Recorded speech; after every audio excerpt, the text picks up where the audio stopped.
Buenos días, tengan todos. Muchas gracias por asistir, por participar en este seminario de investigación de la vid al vino, organizado por el Cuerpo Académico Enogastronomía de la Facultad de Enología y Gastronomía de la Universidad Autónoma de Baja California.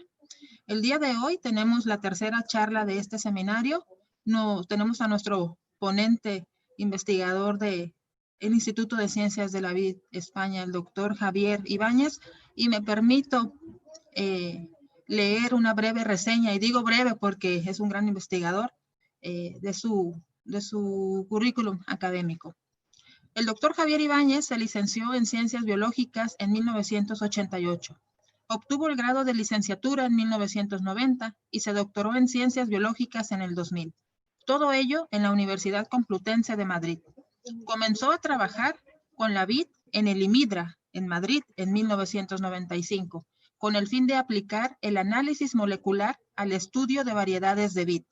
Desarrolló de forma pionera en España herramientas de ADN y estadísticas para la identificación y caracterización varietal, y participó en las redes europeas que lideraban esta investigación, colaborando en los trabajos más significativos en su campo.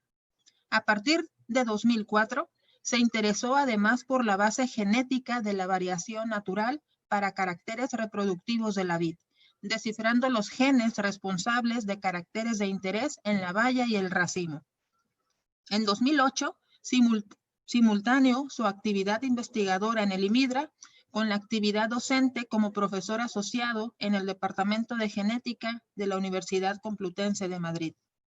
En 2009 se incorporó al CSIC como científico titular en el Instituto de Ciencias de la Vid y del Vino de La Rioja, España, integrando el grupo Genética y Genómica de la Vid y profundizando en el estudio de la diversidad genética de la vid y de su desarrollo productivo.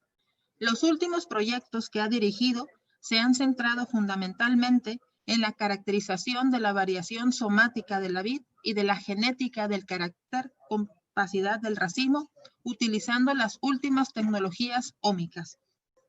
En este tiempo ha liderado o participado en 37 proyectos de investigación y 26 contratos con empresas regionales, nacionales e internacionales.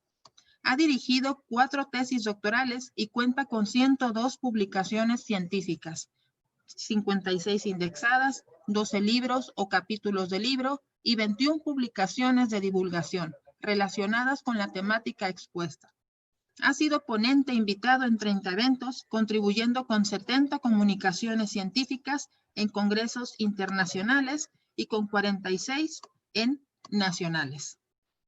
Sin más por el momento, agradecemos al doctor su participación en este seminario de investigación y le doy la palabra. Adelante, doctor Ibáñez. Muy bien, muchas gracias. Bueno, lo primero que quiero hacer es agradecer a los organizadores de este seminario, de este cuarto seminario de investigación de la vid al vino, por invitarme a participar y en particular a Liliana. Muchas gracias. Y si les parece, pues empezamos con esta charla. Buenas tardes aquí en España, buenos días en México. Agradecer a todos su presencia aquí. Y bueno, voy a tratar de hablar un poco de diversidad varietal y vamos a intentar cubrir distintas etapas de generación de diversidad varietal y vamos a hablar desde los inicios de las variedades, donde se originaron las variedades y cómo ocurrió esto, y acabaremos hablando de cuáles pueden ser las variedades que tengamos en el futuro.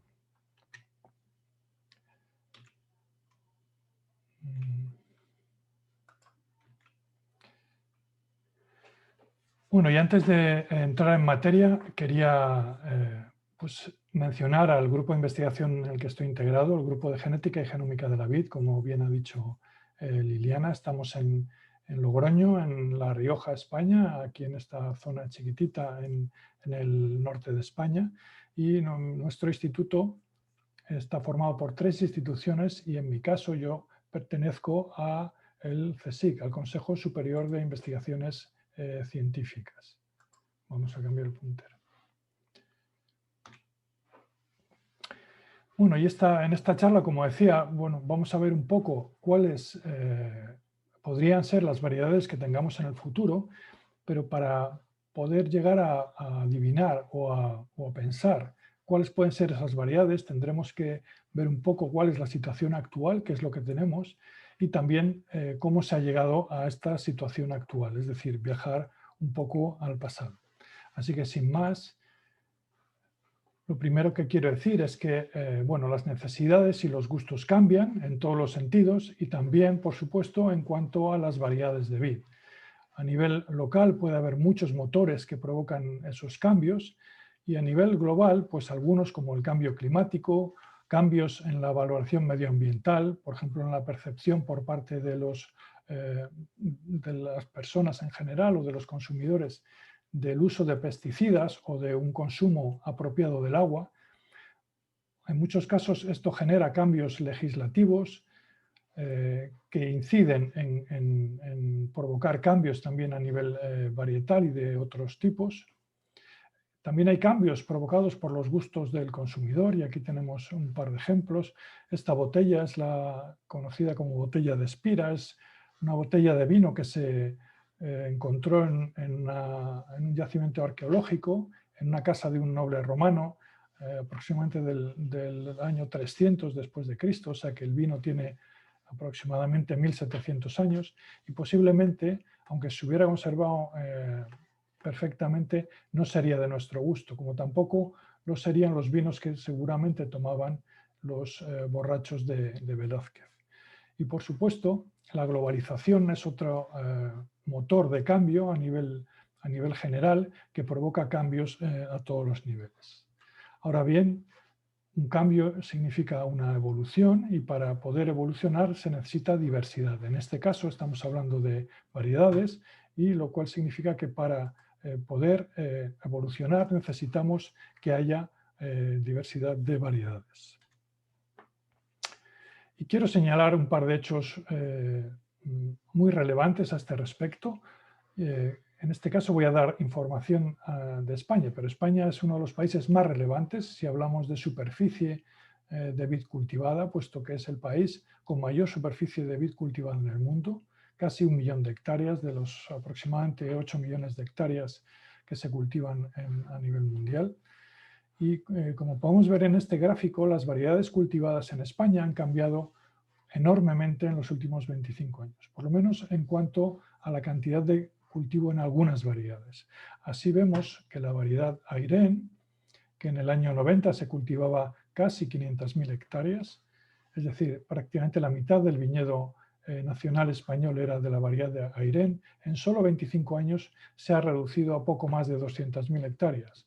Es decir, se han sustituido o se han cambiado 200.000 hectáreas de la variedad de Airén. Eso mismo ocurre con otras como Bobal o Garnacha Tinta o Monastrell, que han reducido su nivel de plantación, su superficie, de forma bastante importante, mientras que otras, especialmente Tempranillo, prácticamente ha multiplicado por 4 la cantidad de superficie plantada. Eso significa que prácticamente ha igualado a Airén. En este momento quizá ya la haya superado en cuanto a la variedad más plantada a nivel nacional. Y esto ha ocurrido en solo 25 años. Y otro dato que quiero señalar es que si nos fijamos ya únicamente en los datos, los últimos datos que aquí se presentan de 2015, solamente 3 variedades, Airén, Tempranillo y Bobal, están plantadas, ocupan el 51% de la superficie total en España, es decir, prácticamente 500.000 hectáreas. Con 12 variedades prácticamente cubrimos el 80% de la superficie y el 90% con solo 23 variedades. Y esto es una cuestión que ocurre no solo en España, sino también a nivel mundial. En todo el mundo, con solo 15 variedades, Pues mira qué curioso, aproximadamente el me mandaste el mensaje y yo 50%, todavía ni siquiera me metí a bañar. el 50% de toda la superficie. Pues qué bueno, porque sí me diste... Esto significa que estamos haciendo un uso limitado de la diversidad, de toda la diversidad que existe. Nos fijamos en cuál es la situación a nivel global, sabemos que existe un número muy importante de variedades de vid. No lo sabemos exactamente, pero calculamos que hay más de 10.000 variedades en el mundo. Y esto es debido a una gran extensión tanto en el espacio como en el tiempo de la vid.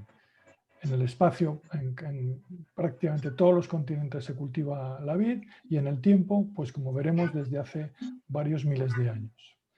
Esto también ha dado lugar, esta gran extensión en el espacio y en el tiempo, también ha dado lugar a que existe una enorme confusión en las denominaciones de las variedades, por la existencia de sinonimias y homonimias, de las que ahora hablaré, y que hacen que sea difícil precisar de forma concreta cuál es el número de variedades existentes en el mundo.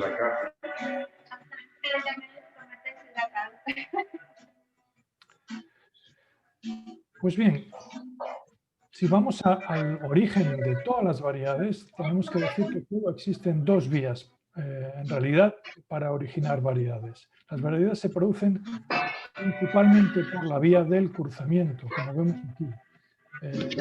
La garnacha tintorera o Alicante Ricochet se produjo por un cruzamiento, en este caso premeditado, entre Petit Bouschet y garnacha. Y la segunda vía de producir variedades, todas las variedades que tenemos, es por mutación genética. En este caso, la garnacha peluda, o podríamos poner aquí la garnacha blanca, se originó por una mutación a partir de la variedad garnacha. Y existe otro tipo de mutación, entre comillas, que le he llamado mutación nominal, que son las sinonimias. En este caso, vemos que en algunos sitios a garnacha se le denomina tinto de Navalcarnero. Es la misma variedad, por eso tiene el mismo color de fondo, pero son denominaciones distintas. Esto es, como decía, el caso de las sinonimias.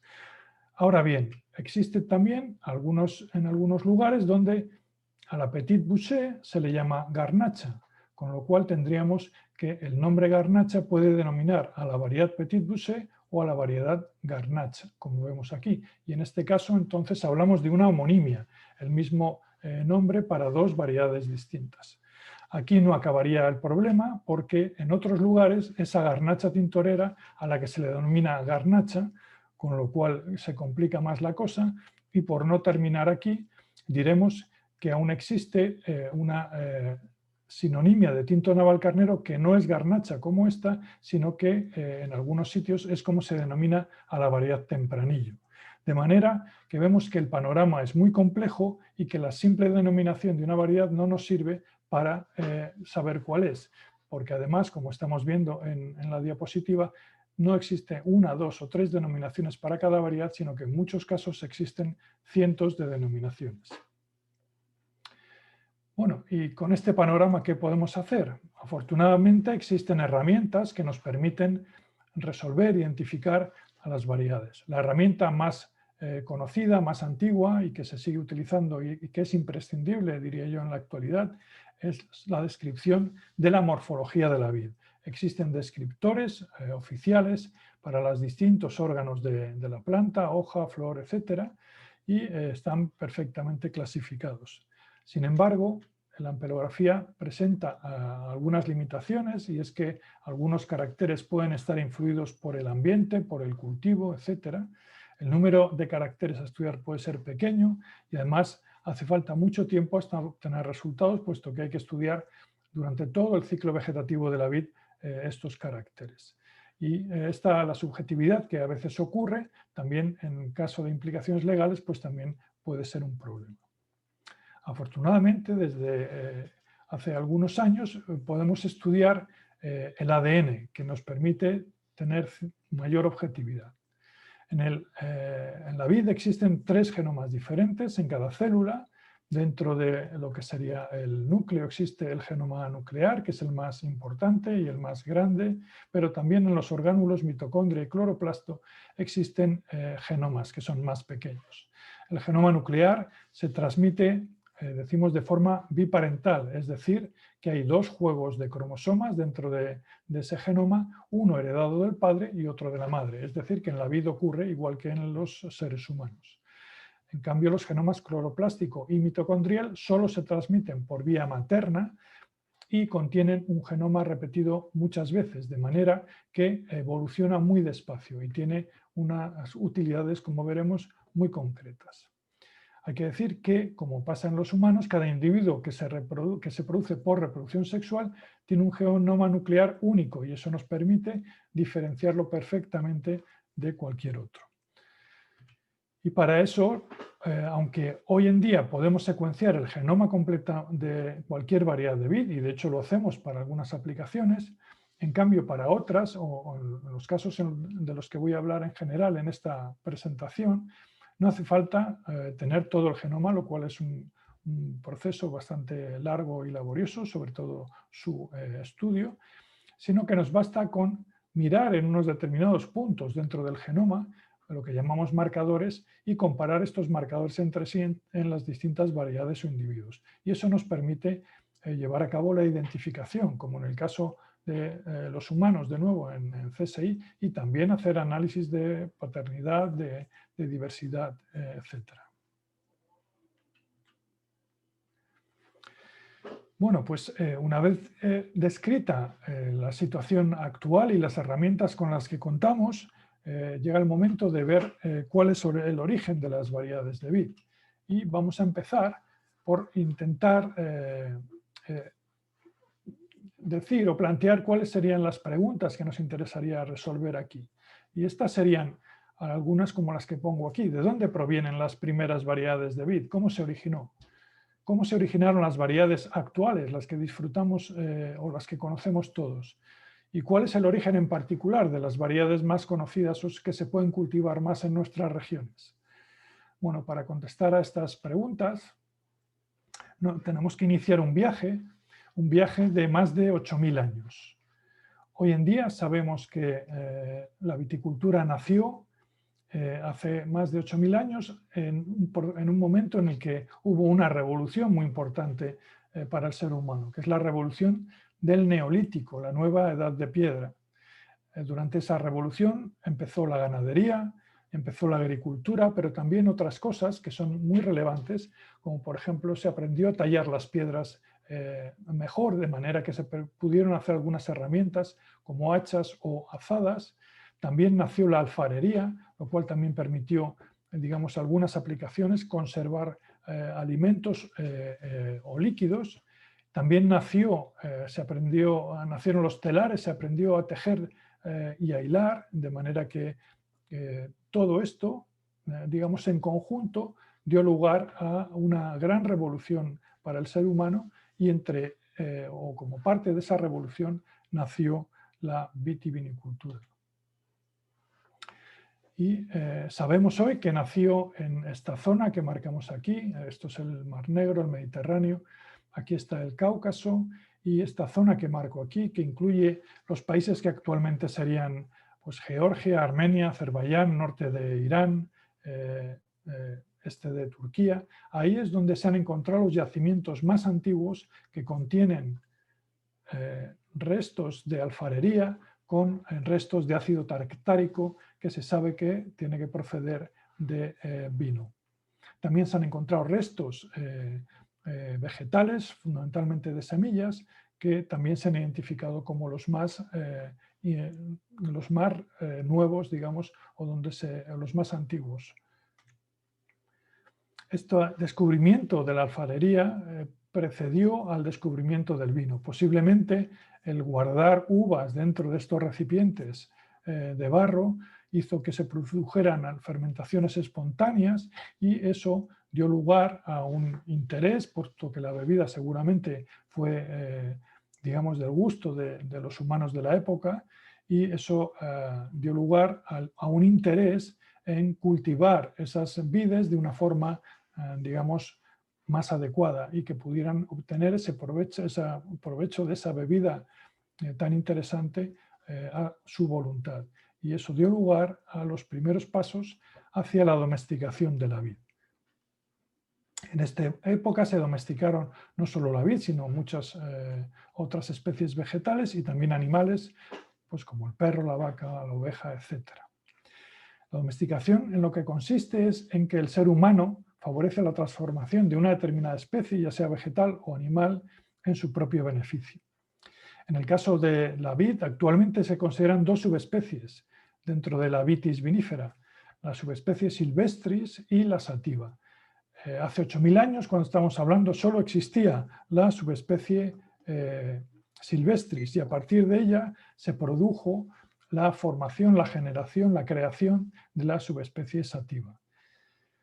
El proceso de transformación dio lugar al cambio en algunos caracteres. Algunos de ellos eran los que seleccionó a propósito el ser humano. Uno de los más importantes podría ser la flor. Las flores silvestres, de las vides silvestres, hay plantas que tienen flores femeninas y hay plantas que tienen flores masculinas. De manera que las flores femeninas tienen estambres reflejos, llamamos, que producen muy pocos granos de polen y estos granos de polen además no tienen poros, no pueden germinar, es decir, que no son fértiles. En cambio, las flores masculinas producen muchos granos de polen que son perfectamente viables. La mayoría de variedades de la subespecie sativa o vinífera tienen la flor hermafrodita, de manera que tiene parte femenina y masculina funcional, los estambres producen polen funcional y por lo tanto producen mayor cuajado y mayor número de uvas. Y obviamente este fue un carácter que se seleccionó de forma seguramente muy temprana. Otros caracteres fueron pues, el tamaño de las uvas, etc. Otros que seguramente no se seleccionaron premeditadamente fue la forma de las semillas. Sin embargo, cambió la forma de las semillas. En las sativas se alargó esta parte, digamos, del cuello, y eso hace también que permita distinguirse ahora en algunos yacimientos si una semilla es de la subespecie silvestre o de la sativa. En definitiva, las poblaciones neolíticas aprendieron primero a seleccionar las plantas que producían uva, las femeninas, posiblemente alguna mutación a flor hermafrodita dio lugar a plantas con mayor cuajado, con un número de uvas superior y obviamente cualquiera, seguramente no tuvo que ser el neolítico más listo en preferir estos racimos de uvas frente a estos con tan poquitas uvas. Y hoy sabemos que estos racimos son así porque la flor es hermafrodita y el cuajado es mejor.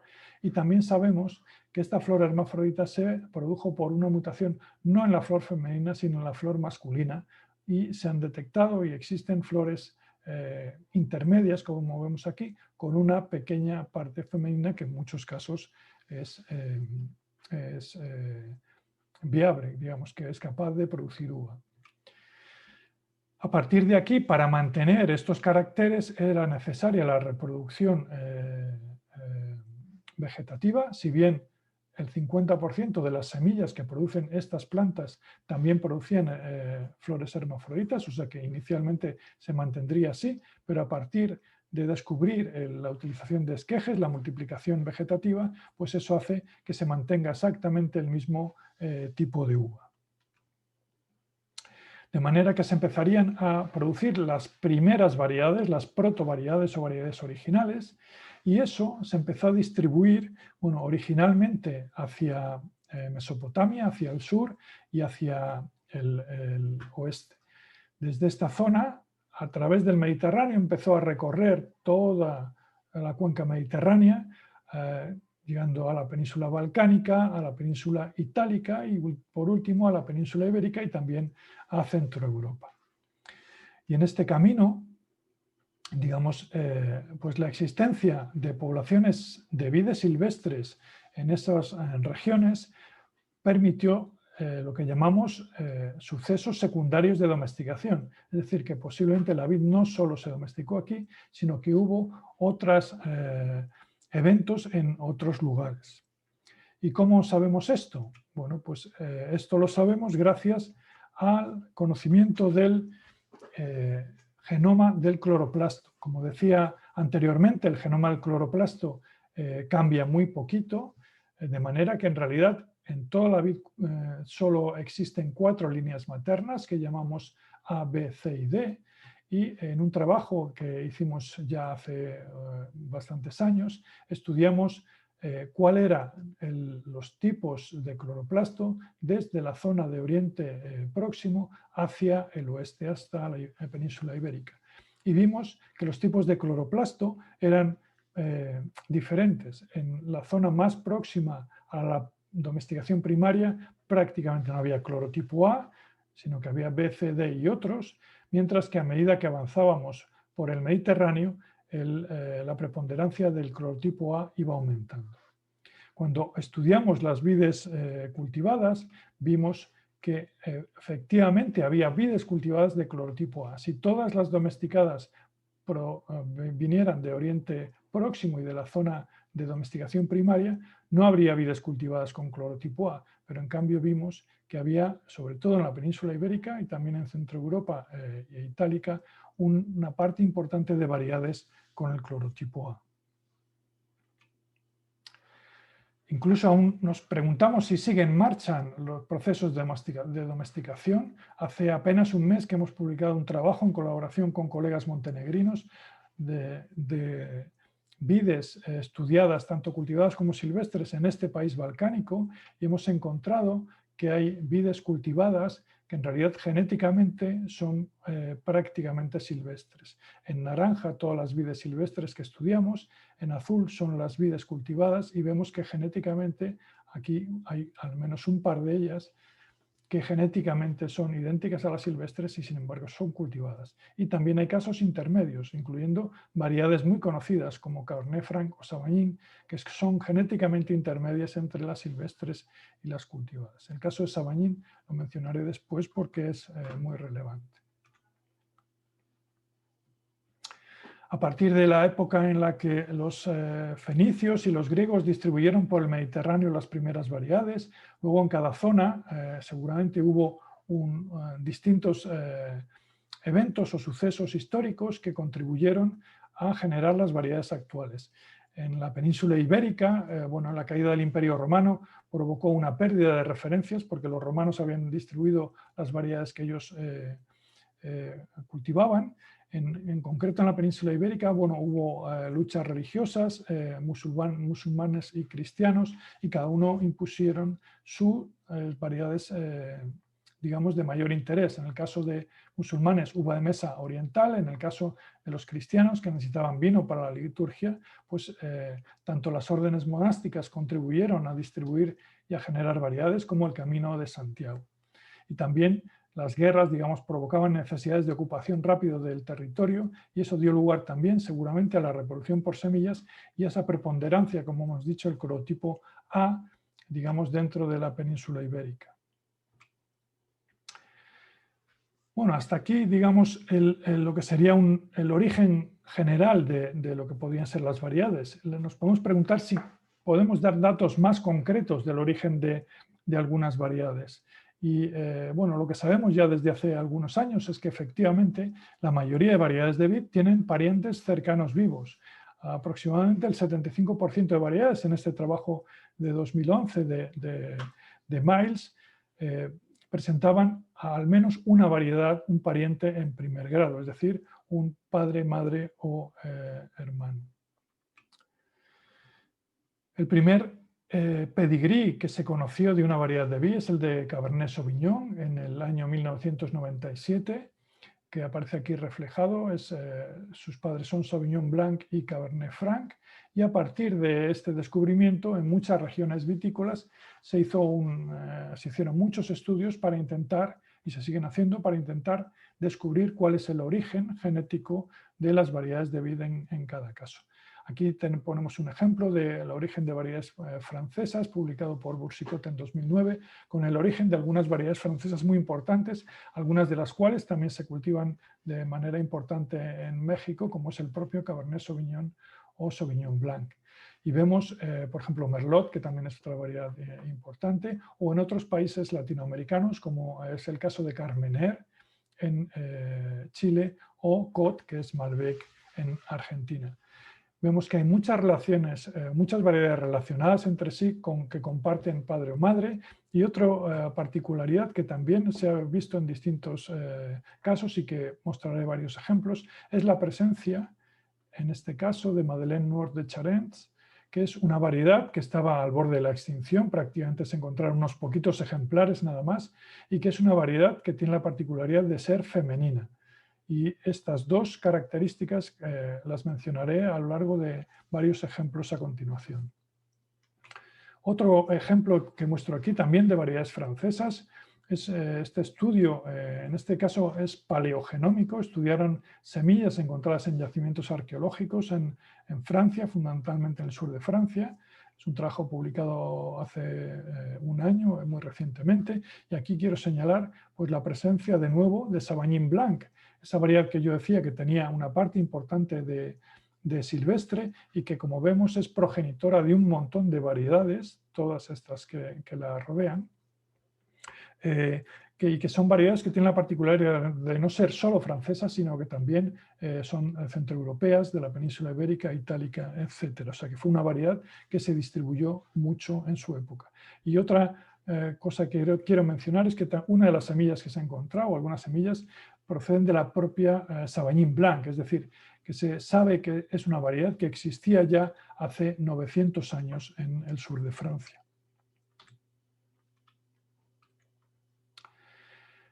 En el caso de la península ibérica, de variedades españolas, tuvimos la fortuna de encontrar los progenitores de la variedad tinta más importante, Tempranillo, que, como decía, ha crecido muchísimo en los últimos años, y vimos que los progenitores eran Albillo Mayor y, de nuevo, una variedad femenina, como es Benedicto, y que estaba al borde de la extinción.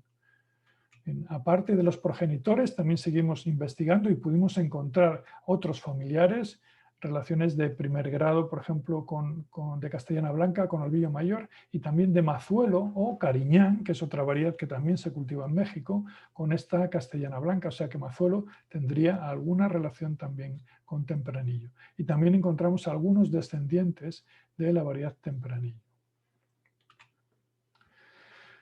Por poner otro ejemplo, dentro de la península ibérica y un poco más global, si hablamos de variedades blancas cultivadas en el Valle del Ebro, que es esta zona de aquí, bueno, esta zona, digamos que involucra, aquí estoy marcando denominaciones de origen de vino, y tenemos 10 denominaciones de origen de vino diferentes en esta región. Incluye como 19 variedades blancas, aquí están marcadas en color morado, las consideradas más autóctonas españolas, mientras que en gris son las foráneas, fundamentalmente francesas. Y conocemos el origen de muchas de ellas. Por ejemplo, algunas de las foráneas tenemos aquí el origen de Moscatel de Alejandría, que es descendiente de Moscatel de grano menudo y heptaquilo. Algún Moscatel también se cultiva en México, por lo que he visto, y también se cultiva Chardonnay, que es otra variedad francesa, descendiente de Pinot y Enusbais, que se ha descubierto ya hace años que son los progenitores de muchísimas variedades francesas de la Borgoña, donde también, por lo tanto, existen muchas variedades relacionadas. Bueno, pues ¿cuál es el origen de estas variedades blancas del Valle del Ebro? Bueno, pues lo que vimos fue que hay dos grandes grupos fundamentalmente, uno en torno a la variedad Eben. La variedad Eben es una variedad muy importante en la península ibérica, que tiene más de 100 descendientes, y de nuevo es una variedad que ahora mismo prácticamente no se cultiva y que es femenina. En este caso es progenitora de variedades como Parellada, Pedro Jiménez, Viura, Sarelo, Malvasía Roja y Merceguera, que son todas, aquí en fuente en negrita, son todas variedades blancas del Valle del Ebro.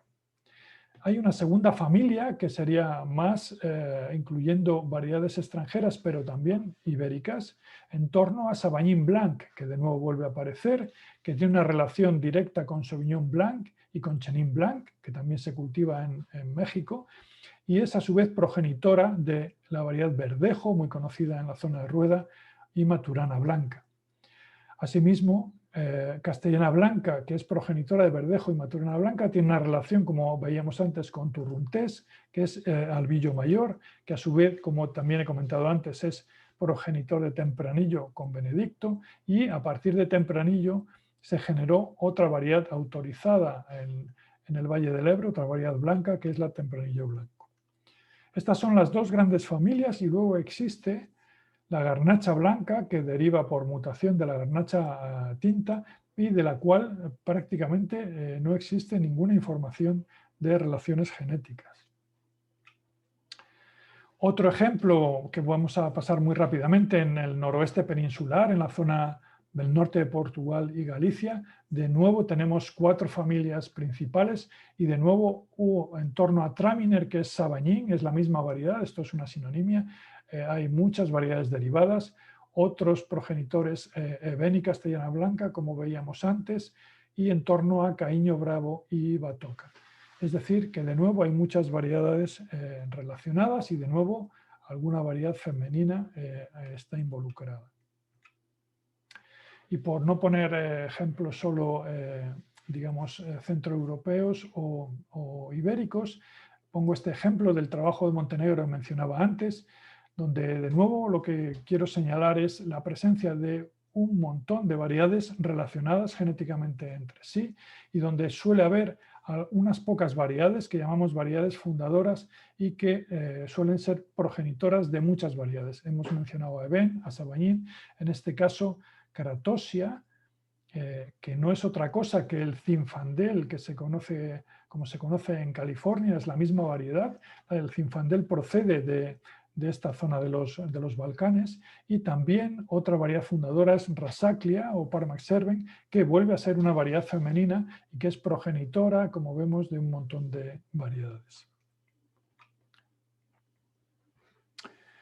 Bien, como decía al principio, las variedades se originan por 2 vías diferentes. Una, vía cruzamientos, y ya acabamos de ver un montón de ejemplos del origen de muchas variedades que se han originado por cruzamientos. La segunda y última vía de origen de las variedades actuales es por mutaciones, lo que llamamos variación somática. Es una vía mucho menos frecuente, pero que se da con cierta regularidad en el caso de la vid.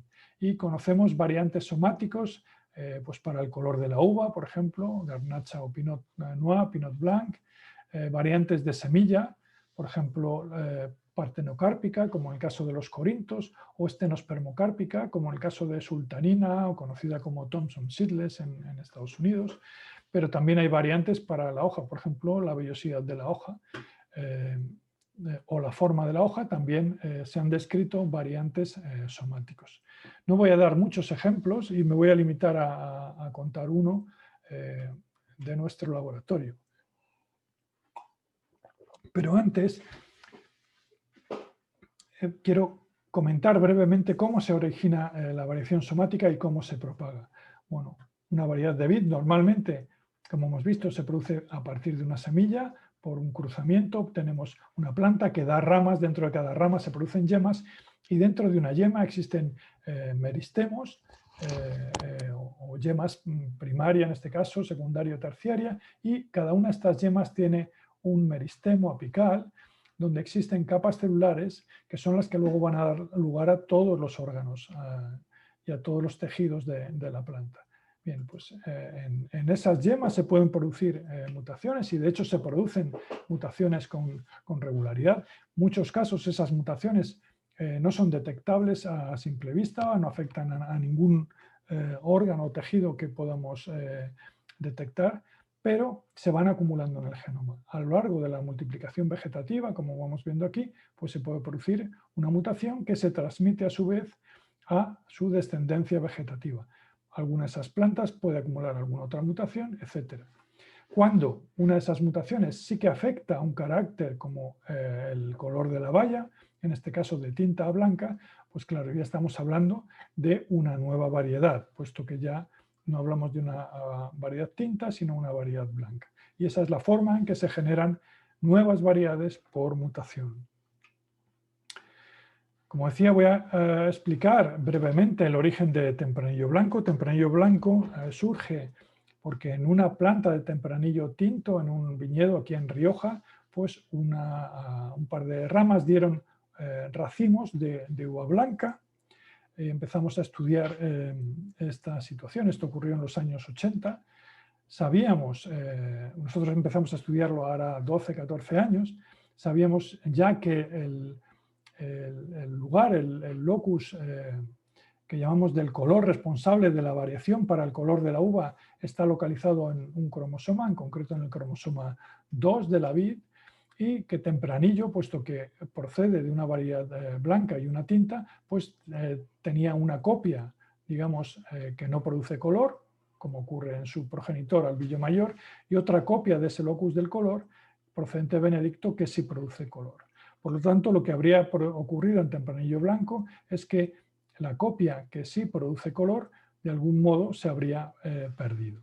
Y así empezamos a estudiarlo en un estudio que ha durado más de 10 años, pero que, por resumir y dar únicamente el resultado final, llegamos a la conclusión de que se trataba del primer caso de un fenómeno muy raro que se llama cromotripsis y que fue la primera vez que se identificó en plantas.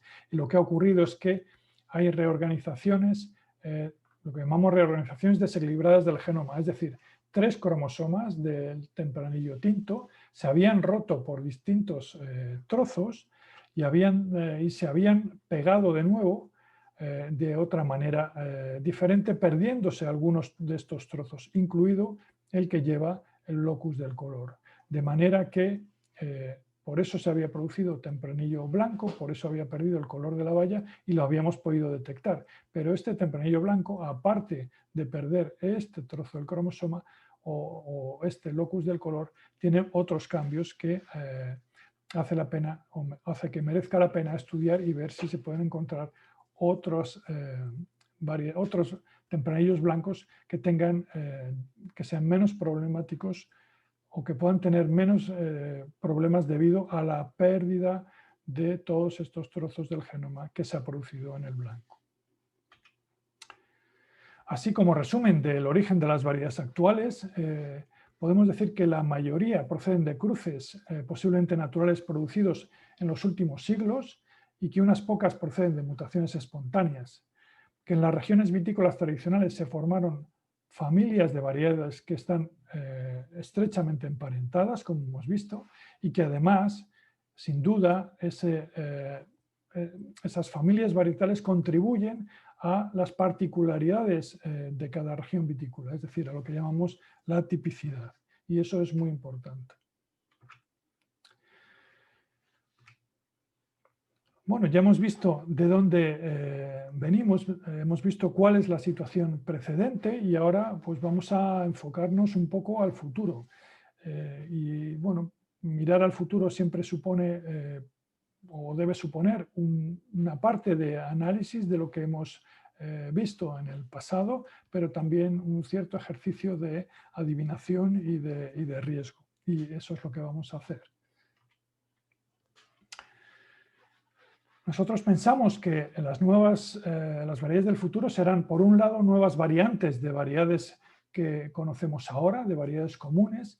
Se obtendrán, por un lado, mediante selección clonal, aunque de esto no voy a hablar, es decir, mejoraremos las variedades que tenemos tal y como las conocemos, tendrán mejores características a partir del aprovechamiento de esa variación somática, pero también habrá variantes de variedades que obtengamos, por un lado, por ejemplo, por cultivo in vitro, y voy a poner un ejemplo que quizá no va a ser muy generalizado, pero que me parece interesante, y es a partir de la regeneración de mutantes que estén en estado quimérico. Ahora explicaré un poco más esta situación. Y, sin duda, se obtendrán nuevas variantes de variedades comunes que serán mejoradas mediante lo que llamamos edición génica. La edición génica mediante CRISPR-Cas9 es una cuestión que se va a ir imponiendo seguramente en muchos países del mundo. Quizá en Europa cueste más por algunas resoluciones a nivel político, pero es una tecnología que de hecho está muy en boga y acaban de conceder el premio Nobel a las inventoras de esta tecnología. Sirve para introducir mutaciones específicas en el genoma. Y ahora también describiré muy brevemente algunas de las aplicaciones que podrían tener el CRISPR-Cas9 en la vid. Y luego me centraré un poco más ampliamente en la obtención de nuevas variedades por mejora clásica y eso ahora mismo está muy enfocado a obtener variedades resistentes a enfermedades, sobre todo fúngicas. Y por último, dedicaré también una parte de la charla a hablar de variedades recuperadas, variedades locales, autóctonas, minoritarias, casi extintas, patrimoniales, etc. Se llaman de distintas maneras en distintas localizaciones.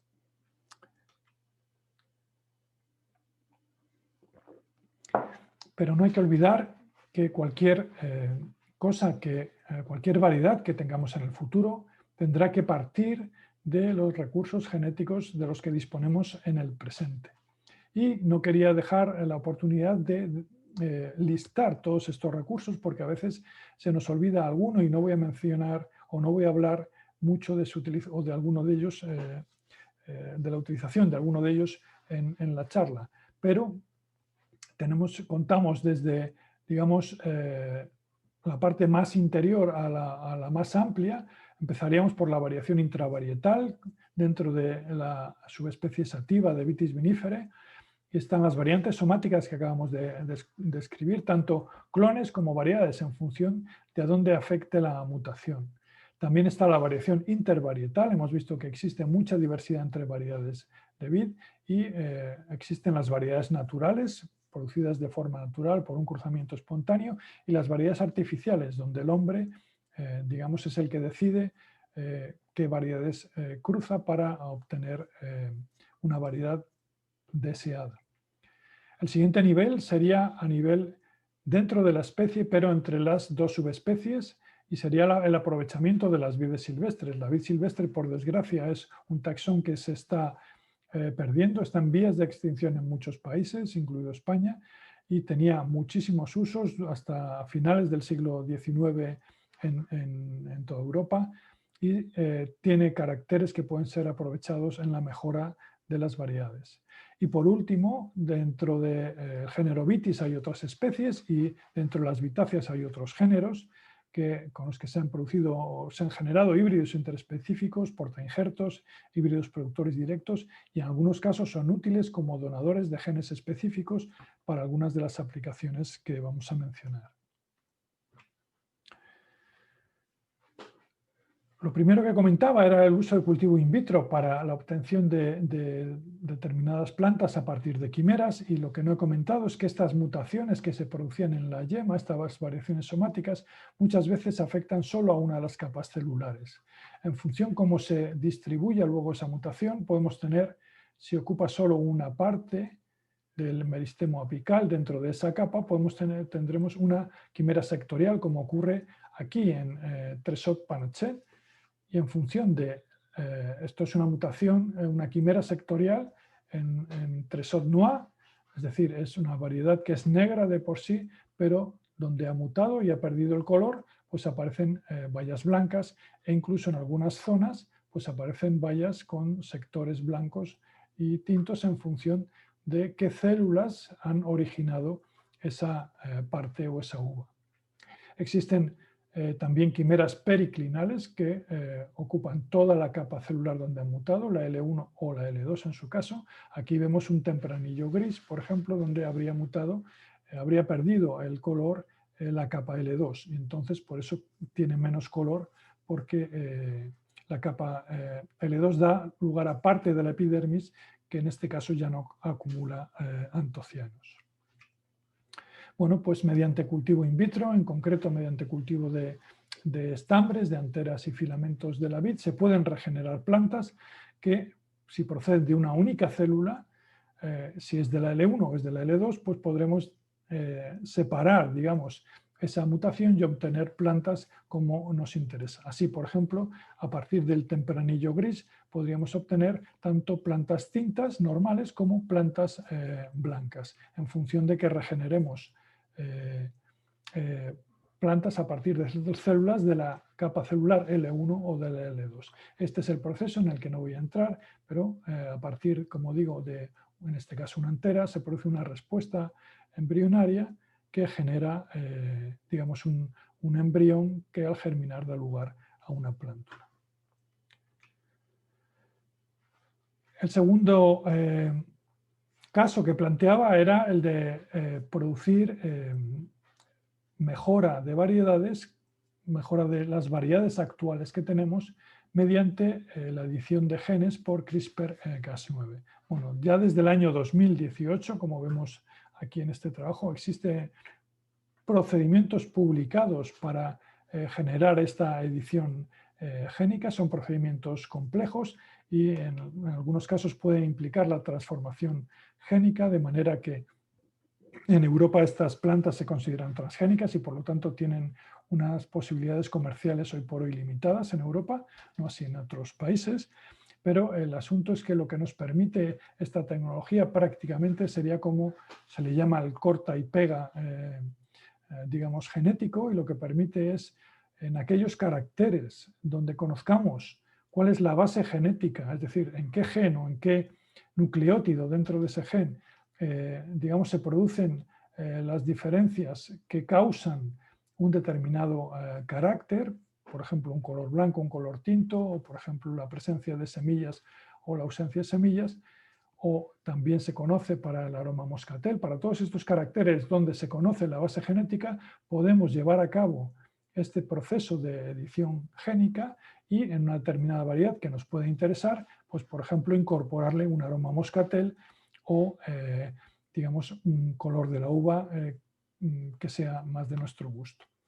A medida que vayamos conociendo la base genética en otros caracteres, como puede ser pues, la tolerancia a enfermedades fúngicas, capacidad del racimo, etc., podremos ir incorporando mediante esta tecnología estas características a variedades, digamos, de nuestro interés.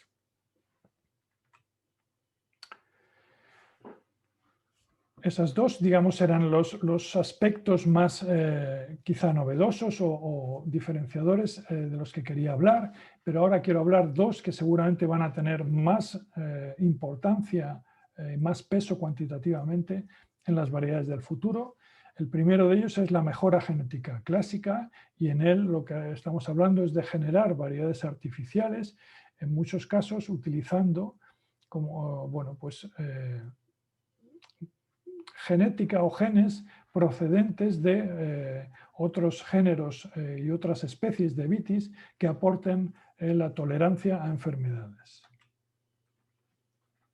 ¿En qué consiste la mejora genética tradicional? Pues tampoco voy a entrar mucho en describirlo, pero básicamente consiste en cruzar, en este caso, dos plantas o dos variedades de nuestro interés que elegimos como progenitores porque tienen las características que queremos reunir en algún descendiente, y la dificultad es que tenemos que combinar aspectos de calidad con otros aspectos de producción, resistencias, etc. De manera que, como la vid es muy diversa, es muy heterocigótica, decimos, el número de semillas o de plántulas que necesitamos para combinar, para reunir en una planta todos los aspectos positivos que deseamos, necesitamos muchas plantas. Además, otra dificultad dentro de la vid es que es un proceso muy largo. Bueno, aquí vemos en esta parte, digamos, cómo es el proceso. Obtenemos primero plántulas que se pueden testar para algunos caracteres y en algún caso se puede seleccionar en el caso de resistencias, pero no en el caso de calidad o otras características vegetativas.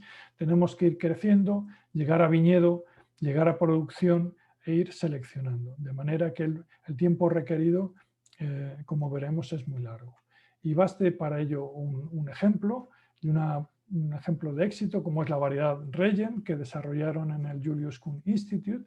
Es una variedad tolerante a oidio y que es descendiente del cruce entre Diana, es una variedad de vid, de Vitis vinifera, y Chambourcin. Chambourcin es un híbrido interespecífico, pero como vemos, no sé si se aprecia porque va muy deprisa en la presentación, pero Chambourcin a su vez es hijo de Chancellor, que es otro híbrido interespecífico que es hijo de Seibel 880, otro híbrido interespecífico hijo de Bayard, hijo de Milly, que a su vez también es un cruce o un híbrido interespecífico. Es decir, en definitiva, que han hecho falta hasta 5 generaciones de producir variedades para llegar a los progenitores de este Regent. Y al final Regent se ha estimado que tiene aproximadamente un 68% de vinífera, cuando se esperaba un 73%, pero bueno, está admitido en Alemania y es una variedad que se cultiva en Alemania. Pero vemos que necesitamos muchísimos años para llegar a una variedad que tenga interés. Hoy en día están muy en boga la creación de variedades resistentes a hongos fitopatógenos y de hecho se creó un consorcio que se llama PIWI, porque son las iniciales en alemán de variedades de vid resistentes a hongos fitopatógenos. Este consorcio PIWI internacional está integrado por unos cuantos países cuyas banderas aparecen aquí y ya han liberado un montón de variedades tintas y blancas, como se recogen aquí, incluida, por ejemplo, la Regent que vemos aquí. Algunos, por ejemplo, un conocido vivero italiano, pues presenta variedades, como vemos aquí, dice resistentes a idio y a mildiu. ¿Cuál es la ventaja de estas variedades que presentan resistencia? Bueno, pues que evidentemente son necesarios menos tratamientos con pesticidas para obtener una cosecha de calidad. Vemos aquí algunos de los nombres que utilizan, como Sauvignon Cretos, Sauvignon Nepis, Sauvignon Ritos, bueno, que en mi caso o mi opinión particular quizá pueden inducir a determinados errores. Estas variedades proceden de un único cruzamiento entre, en su caso, Sauvignon o Cabernet o Merlot y una variedad tolerante. Pero la tendencia ahora mismo es, a medida que se han ido descubriendo también más genes de resistencia, tanto a mildiu como a oidio, es acumular en el genoma varios genes de resistencia distintos, porque mejoran el nivel de resistencia y porque reducen la probabilidad de ruptura de la resistencia, que de otro modo, si no, es muy grande. Aquí vemos en esta diapositiva de Reinhard Topfer pues un montón de genes de distintas resistencias localizados en distintos cromosomas de la vid, pues resistencias a filoxera, black rot, oidio, mildiu, nematodos, etc. Todos estos genes, digamos, proporcionan niveles de resistencia y, por lo tanto, el objetivo de los programas de mejora sería irlos incorporando en las variedades nuevas. En definitiva, los requisitos de una variedad nueva pues tienen que ver con calidad y producción, pero también con resistencia, como estamos viendo, vigor, adaptación fenológica y, por supuesto, necesitan un nombre. Y otro ejemplo de éxito que vemos aquí es la Calardy Blanc, que ha liberado el JKI. Bueno, está protegida desde 2018. ¿Y qué significa que está protegida? Significa que todas estas variedades producidas por mejora genética, hoy por hoy, pueden, si así lo desean, y todos los organismos o todos los que invierten dinero en este caro y largo proceso de generar nuevas variedades, así lo hacen, digamos, proteger las variedades como si fuera una patente, de manera que tienen derechos exclusivos sobre ella durante un tiempo.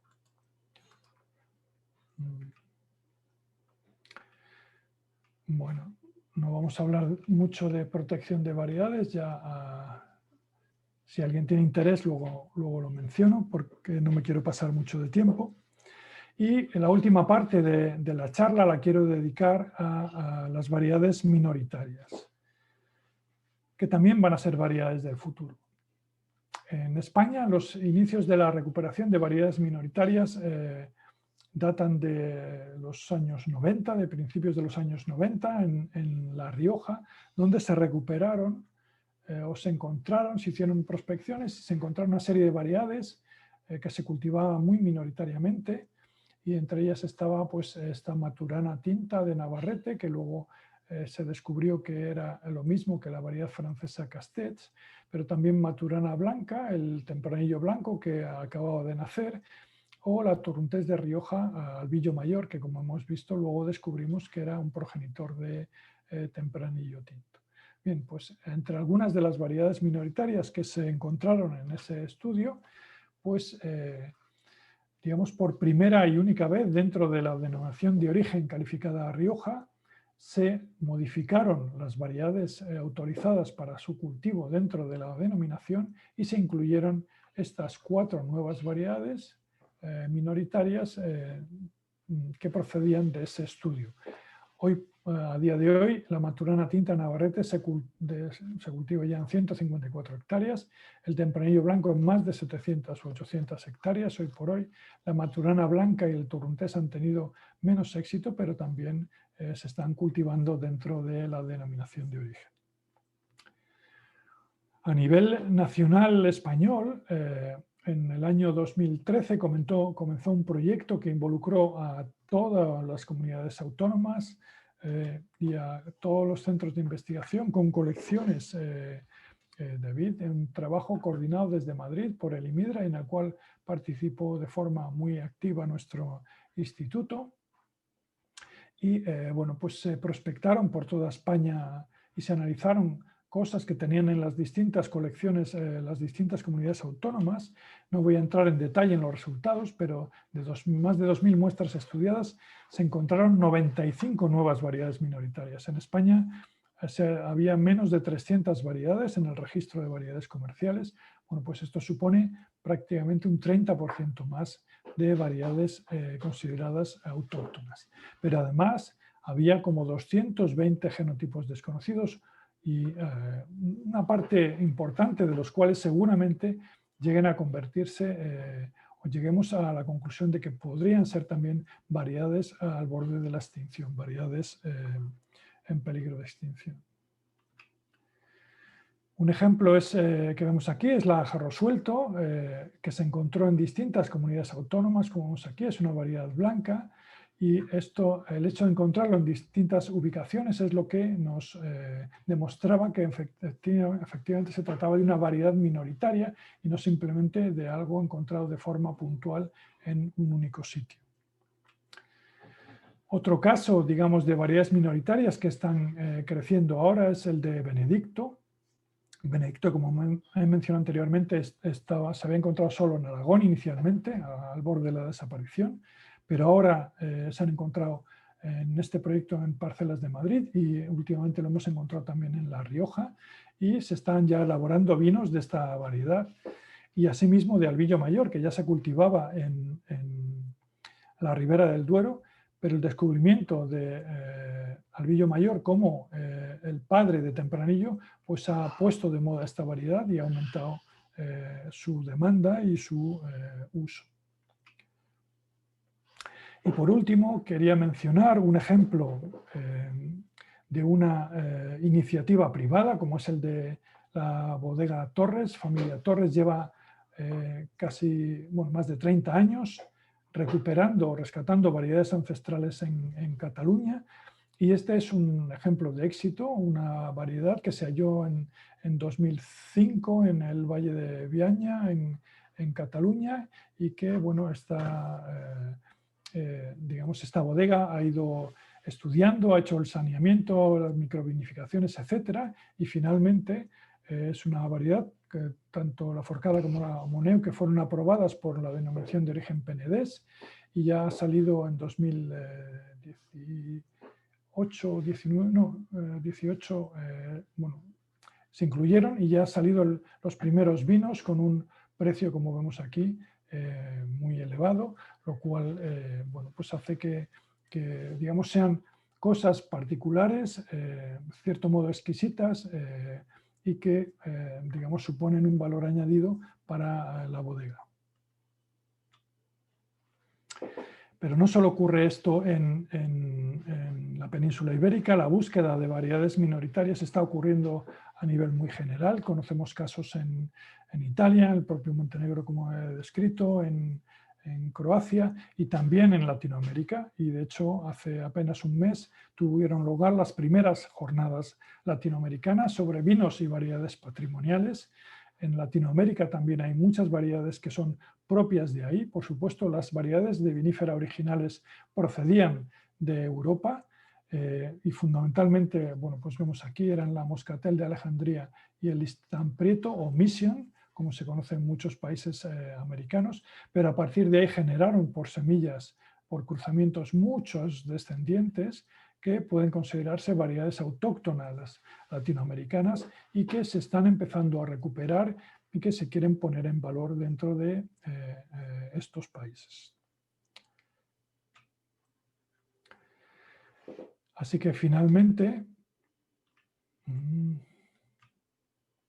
a ver si pasamos aquí, sí, para terminar, bueno, simplemente a modo de resumen, decir que las variedades actuales de vinificación, como hemos visto, proceden de cruces naturales de los últimos siglos, que en muchos casos forman familias varietales, como estas que hemos estado viendo en distintos países europeos, pero también en Latinoamérica, entre las variedades latinoamericanas, y que eso contribuye a esas familias a la tipicidad de cada región vitícola.